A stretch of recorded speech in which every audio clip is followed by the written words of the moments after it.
Assalamualaikum. Oke, langsung saja membahas konferensi pers dari Darren Fletcher. Ada kemungkinan besar ini akan menjadi pertandingan terakhir dari Darren Fletcher. Manchester United akan bermain hari Sabtu siang waktu Eropa atau hari Sabtu sore waktu Indonesia ya, atau petang waktu Indonesia menghadapi Manchester City. Ada kemungkinan ketika itu Manchester United akan dipimpin oleh interim, saat ini oleh caretaker Darren Fletcher, di mana Manchester United menelan kekalahan sekaligus juga tersingkir di babak ketiga FA Cup.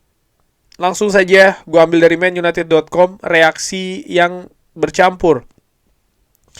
Sangat bercampur. Saya berpikir kita memulai dengan oke, lalu Brighton mencetak gol pertama dan ini sangat memukul kita. Dan kita tidak menciptakan tempo setelah itu. Kita tidak bermain cukup banyak bola di belakang dan menguji mereka, dan saya pikir umpan-umpan kita sangat lambat. Jadi saya menantang tim di istirahat babak pertama ke babak kedua. Ini situasi yang sama dengan pertandingan di tengah pekan menghadapi Burnley, di mana situasi juga lambat ya. Tapi Anda butuh untuk menggerakkan bola dengan tempo, dan itu merupakan hal yang sulit. Saya pikir kita menciptakan cukup banyak peluang, lalu kita ketinggalan 2-0, dan ini sangat mengecewakan.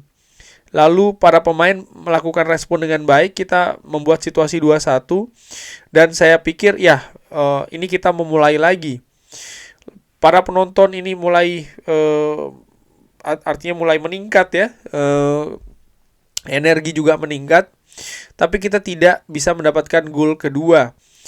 Tapi saya pikir Anda bisa melihat para pemain ini dalam situasi yang rapuh, dan mereka butuh membangun diri mereka sendiri dengan baik, karena ini tergantung mereka saat ini. Mereka harus bisa memberikan respon. Ada banyak pertandingan yang masih harus dimainkan musim ini. Tanpa keraguan ya. Sebentar, gue agak kehilangannya. Ya, tanpa keraguan bahwa saat ini skuad ini dalam rasa kepercayaan diri yang tidak bagus. Lalu Anda kebobolan sebuah gol, dan kepercayaan diri juga memukul mereka. Kepercayaan diri saat ini menjadi hal yang paling kuat di sepak bola. Dan ketika Anda tidak memiliki kepercayaan diri, Anda akan turun jauh. Dan Anda harus berjuang, Anda harus bekerja untuk menangkan pertandingan, lalu kepercayaan diri akan kembali. Tapi mereka adalah pemain dengan penuh pengalaman, dan mereka memiliki pemain mereka adalah pemain yang bertalenta, dan seperti yang saya katakan, saya menantang mereka untuk menjadi satu, dan saat ini tergantung mereka. Seseorang akan datang dan memimpin mereka, dan mereka harus menunjukkan apa yang mereka bisa lakukan sampai dengan akhir musim ini. Tim ini masih cukup baik untuk bisa meraih kesuksesan musim ini, tapi mereka harus menggali lebih dalam dan menemukan cara di antara mereka sendiri. Tidak ada diskusi terkait dengan masa depan. Ini yang telah saya diminta untuk lakukan yaitu adalah memimpin 2 pertandingan, dan saya tidak memiliki diskusi terkait dengan atau lebih daripada itu. Saya telah melakukan pekerjaan saya pekan ini, dan kita harus berkonsentrasi ke pertandingan. Segala sesuatu atau diskusi selebihnya ini akan terungkap di beberapa hari ke depan.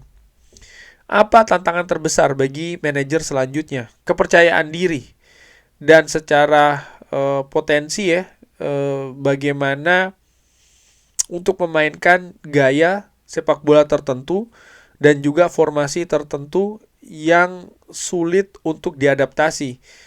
Tapi seperti saya katakan mereka harus melakukannya secara bersama-sama.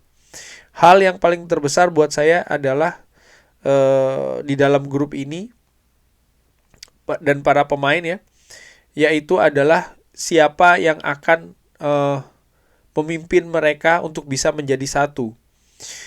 Saat ini hanya ada mereka di dalam situasi ini. Hanya ada mereka yang bisa melakukan sesuatu terkait dengan hal tersebut. Membangun kepercayaan diri dengan mungkin memberikan hasil. Anda ingin bermain sepak bola yang baik, tapi Anda harus mencari sebuah cara untuk menang pertama-tama ya. Lalu ketika Anda telah bisa melakukannya, kerja keras, attitude, dan juga melakukan mengaplikasi hal tersebut di atas lapangan. Ini bukan masa yang bagus atau waktu yang baik, tapi dari sini Anda bisa berkembang. Anda bisa lebih baik lagi, Anda bisa membangun. Lalu ya sepak bola yang lebih enak disaksikan akan datang. Saya mengerti rasa frustrasi fans. Kita tersingkir di sebuah piala dan saat ini hanya ada pertandingan Premier League untuk dimainkan. Fans tidak happy pada akhirnya ya, tapi mereka sangat berhak untuk ya menunjukkan ketidaksenangan mereka, dan ya mereka juga menunjukkan rasa kekecewaan mereka dan mereka sangat layak untuk melakukannya. Fans mendukung tim dalam jangka waktu yang panjang dan selalu mendukung mereka. Old Trafford memiliki atmosfer yang luar biasa dan mereka tersingkir di piala hari ini. Jadi mereka sangat dimengerti ya kalau mereka ini kecewa, dan saya yakin para pemain juga menunjukkan reaksi yang tepat. Fans akan berada di belakang mereka seperti yang mereka lakukan ya, karena seperti yang saya katakan mereka masih memiliki banyak pertandingan untuk dimainkan di Premier League. Terkait dengan kekecewaan Chelsea yang mendapatkan kartu merah, dia kecewa karena dia sangat peduli dan dia mengerti. Dia tahu dia akan belajar dari hal tersebut dan tidak ada keraguan terkait dengan talentanya.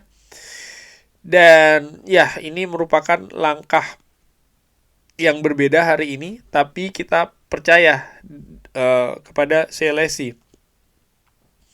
Salah satu talenta muda yang paling menarik. Saya yakin Old Trafford ya, dia akan memberikan kesempatan di masa datang. Masa yang akan datang, maksud gue seperti itu. Oke, ada yang menarik ya bagaimana Darren Fletcher menekankan betul tentang kepercayaan diri. Dan yang gue khawatirkan ya kan, dengan adanya pergantian pelatih ini, nampaknya diperlihatkan oleh Darren Fletcher dengan apa yang dikatakan bukan cuma sekali ya terkait dengan kepercayaan diri. Gua ketika mendukung Manchester United ini mengalami periode pergantian pelatih ya kan, pelatih yang dipecat utamanya. Dan ketika pelatih itu dipecat, biasanya mereka dipecat karena hasil-hasil buruk.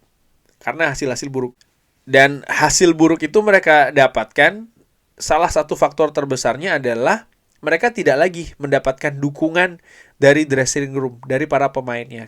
Dan ketika itu terjadi, sudah selesai. Artinya tidak mendapatkan dukungan dari para pemainnya. Sehingga mau seimajinatif apa, mau sebaik apa taktiknya, mau sebaik apa rencananya, kalau itu tidak bisa diimplementasikan dengan baik oleh para pemain di atas lapangan, ya selesai. Dan ketika komunikasi tidak lagi terjalin dengan bagus, rasa hubungan ya, relationship antara sang pemain dengan manajer ini tidak ada, ya sudah selesai menurut gue. Dan sering sekali itu yang terjadi. Rangkaian hasil buruk, kepercayaan diri para pemain turun, dressing room turun, rasa percaya antara sang pemain ke manajer juga turun, hubungan memburuk, selesai. Tapi tidak dengan Ruben Amorim. Ruben Amorim menurut gue ini yang paling berbeda kalau menurut gue ya, dari semua manajer setelah Sir Alex Ferguson. Dimana Ruben Amorim dipecat bukan karena performa yang tidak bagus. Kan memang seperti itu ya, apa yang disampaikan di media, dan kita semua juga sudah membaca dan mengetahuinya, sering juga gue bahas di sini. Karena pertikaian dengan manajemen Manchester United. Jadi bukan dengan skuadnya tapi dengan manajemennya. Dan ya pada akhirnya para pemain ini kan yang mengimplementasikan permainan di atas lapangan. Dan ketika para pemain ini merasa justru loh, kita tidak ada masalah dengan Ruben Amorim, kita sedang bekerja keras, kita sedang berada di tengah-tengah proses, ada banyak pengorbanan, ada banyak, terutama kalau melihat hasil musim lalu ya, ketika Manchester United finish di peringkat ke-15. Para pemain ini kan, terutama pemain yang peduli, ini kan juga merasa sakit gitu loh. Mereka berharap bisa membawa klub ini lebih tinggi, mereka ada pengharapan, dan ternyata itu tidak terjadi. Tapi dengan segala konsolidasi, dengan segala komunikasi dan lain-lain, mereka secara sepakat ya, kita berjuang lagi nih musim ini. Dan menurut gue dari apa yang terjadi musim ini, kalau kita lihat lagi, ya nggak buruk. Manchester United tetap berada di zona persaingan untuk bisa mendapatkan tiket Eropa, di mana itu merupakan target di akhir musim nanti ya kan. Lalu tiba-tiba saja pelatihnya dipecat.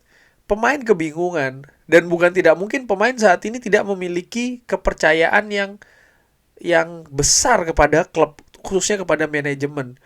Saat ini Manchester United pun berada pada situasi yang nggak jelas. Siapa yang akan memimpin mereka, siapa yang akan mengatur strateginya, apa strateginya, peran mereka nanti masing-masing akan seperti apa.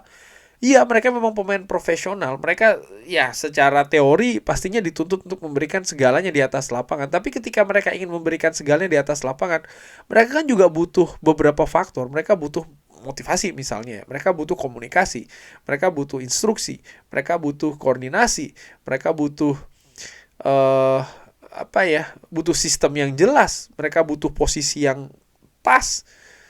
Baru mereka akan mencoba untuk mengimplementasikannya di atas lapangan. Itu pun juga ketika mereka berusaha untuk mengimplementasikannya, belum tentu mereka bisa langsung mengimplementasikannya. Mungkin mereka butuh waktu, mungkin mereka butuh koreksi dan lain-lain. Ada tahapan, ada proses gitu. Tidak semudah hanya merubah formasi, lalu mereka akan berjalan sendiri. Enggak, ada banyak sekali detail-detail. Dan gue berpikir saat ini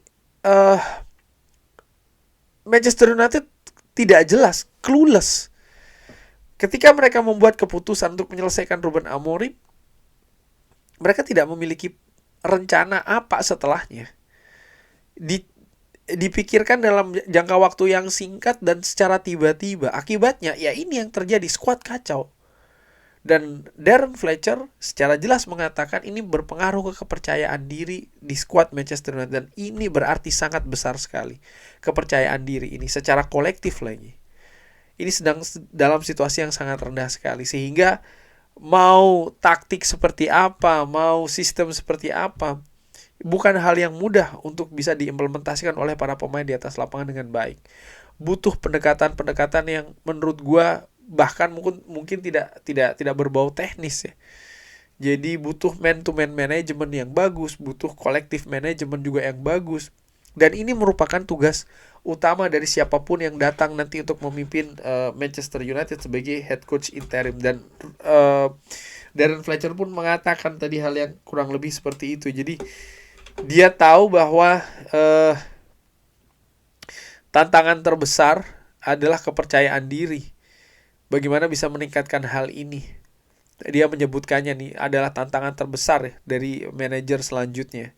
Bukan soal masalah bermain sepak bola yang bagus, bukan soal masalah menentukan gaya sepak bola yang bagus ya, dengan formasi tertentu. Dan rasa kepercayaan diri ini bisa naik. Darren Fletcher sudah mengatakan satu kuncinya, dan gue sepakat, yaitu adalah kemenangan. Gak tahu gimana di caranya ya, harus menang. Karena kalau menang, baru setelahnya mood ini akan naik. Serangkaian kemenangan ini baru bisa membawa atmosfer yang lebih positif. Dan tanpa kemenangan, lupakan tentang permainan yang baik, apapun itulah menurut gue. Kemenangan ini yang lebih penting, dan ini ada kaitannya dengan kepercayaan diri yang saat ini sedang rendah dan berusaha untuk dinaikkan lagi. Kurang lebih seperti itu.